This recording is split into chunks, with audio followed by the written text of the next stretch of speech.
Matthew stood on the sidelines, observing the school boxing team tryouts, when the bully showed up, spewing insults and turning him into the target of mockery once again.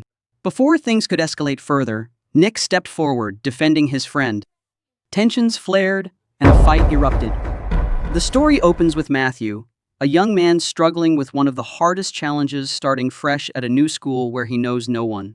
Convinced that his appearance will make him an easy target for bullies, his frustration only deepens. He constantly clashes with his mother, holding her responsible for everything.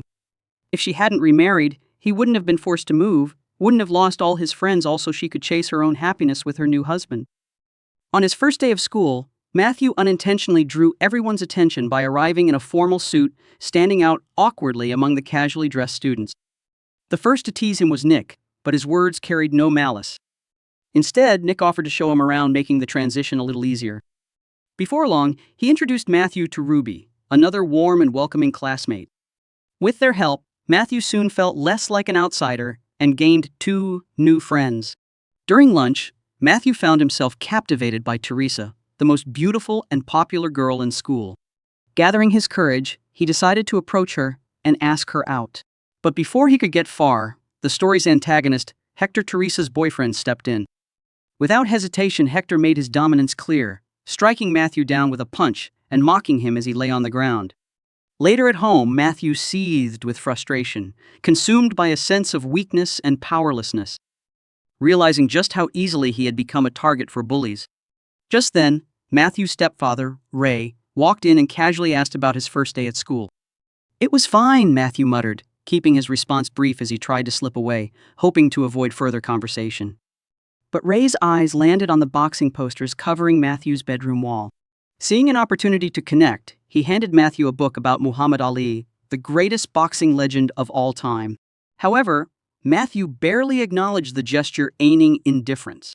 He had no interest in bonding with Ray, let alone forming any kind of relationship with him. Before long, Matthew grew attached to the book, carrying it everywhere, as if it were a lifeline.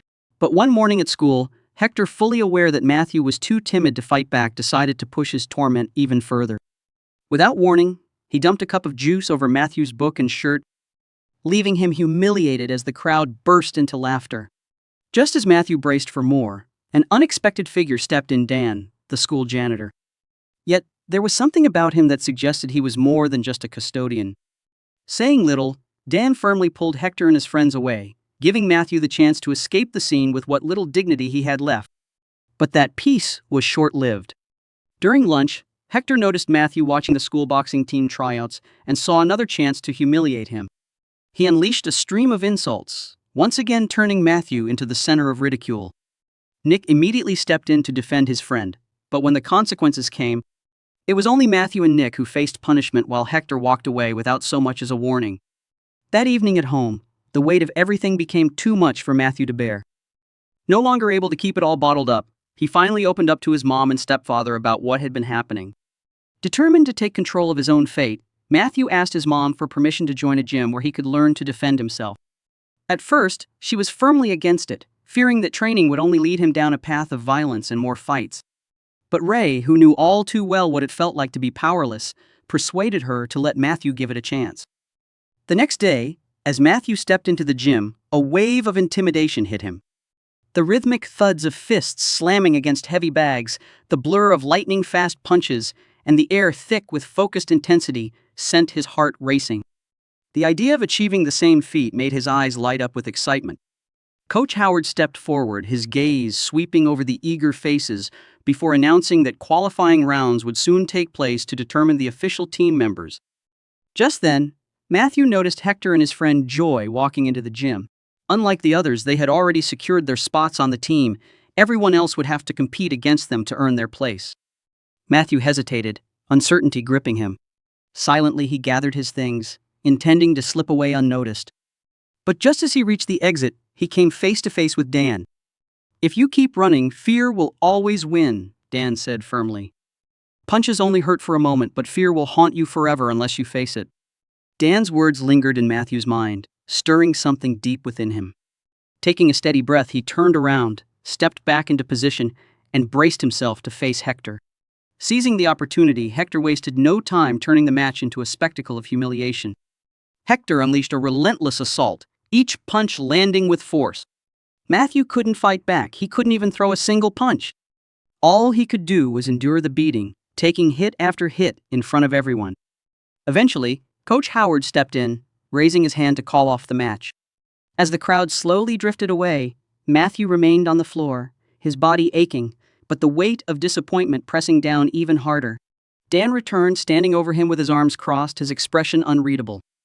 Noticing the disappointment in Matthew's eyes, Dan sat down beside him and began sharing his own story. He had once been a boxing champion, standing at the height of his career until a string of poor choices led to his downfall. Now, he had taken this job as a way to redeem himself. Looking Matthew in the eye, Dan made a promise. He would teach him everything he knew and personally train him after school. Early in their training, Dan quickly identified a major issue: Matthew's stamina was alarmingly low. He wasn't out of shape, but he burned out far too quickly. The reason soon became clear: Matthew was a leukemia survivor, and years of treatment had taken a toll on his endurance. For as long as he could remember, he had dreamed of becoming a boxer. But his mother, fearing for his health, had never let him set foot in a gym, put on gloves, or step into the ring. Matthew's mother had always envisioned a safer future for him, perhaps as an accountant or a doctor, far from the dangers of the ring. But despite her hopes, Matthew's determination never wavered. Slowly, his relentless training began to show results. His stamina improved, his lung capacity expanded, and he could now last an entire round without collapsing from exhaustion. His speed sharpened, his punches grew more precise, and with each passing day, he shed the frailty of his past. He was no longer just the weak boy everyone overlooked. He was becoming the challenger Hector never saw coming. That afternoon, Hector and his gang once again tried to provoke Matthew. But this time, he refused to back down. When Hector challenged him, Matthew accepted without a second thought, and the group made their way to the gym to settle it.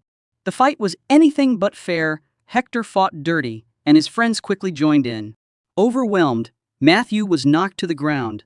Just then, Dan appeared, his presence halting them in their tracks.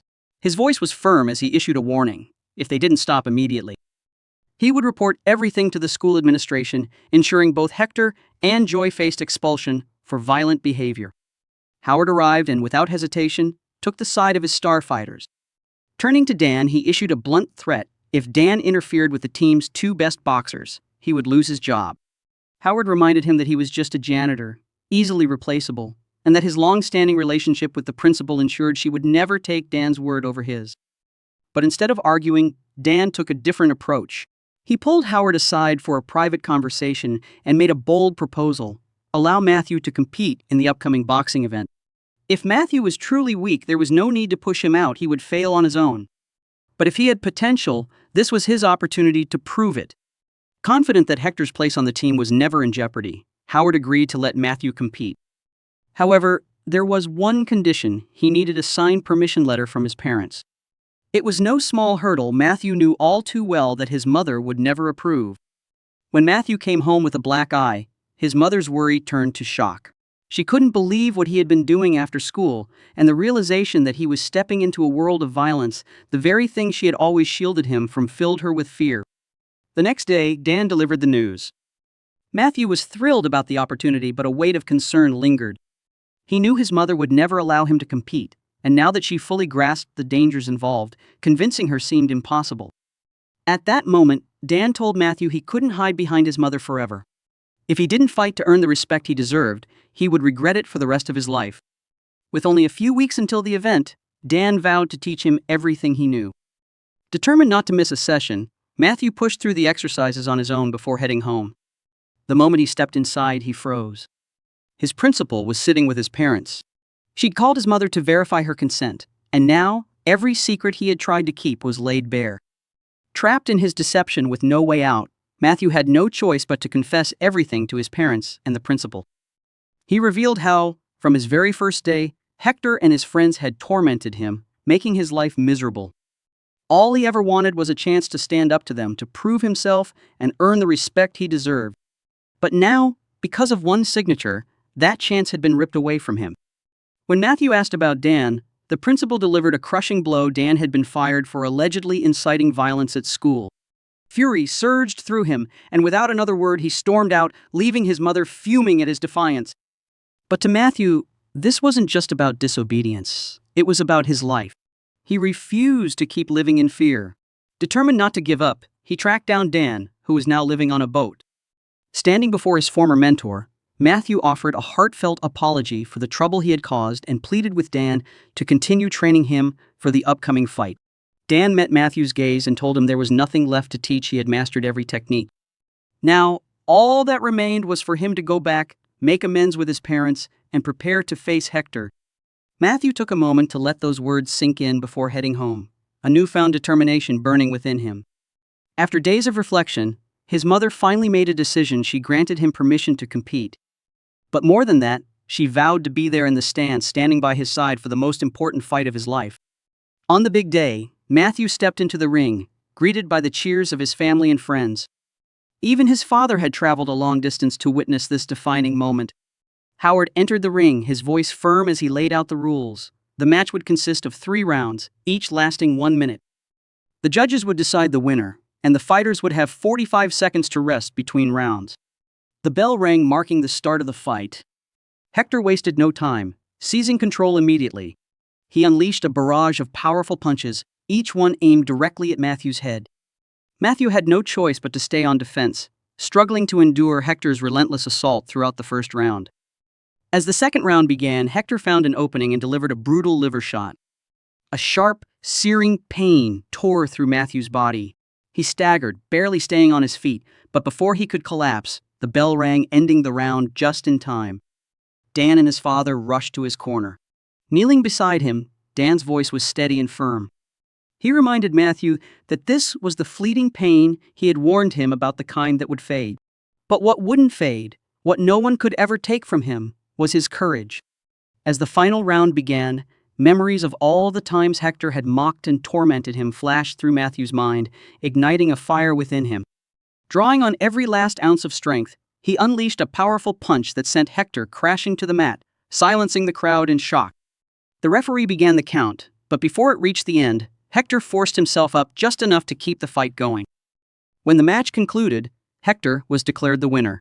But then, in an unexpected moment, he did something no one saw coming. He extended his hand to Matthew, a silent gesture of respect and truce. Though Hector was declared the winner, Howard stepped forward and called for the entire crowd to applaud Matthew for his courage and determination. Then, to everyone's surprise, he announced that Matthew would take over as the school team's lead fighter, as Hector was set to graduate at the end of the year. The film closes with Matthew standing tall, no longer just a fighter, but the school's new rising star, a young man who had earned respect through sheer perseverance. In the end, his greatest victory wasn't defined by the match's outcome, but by his unwavering courage to stand up and fight for what he believed in.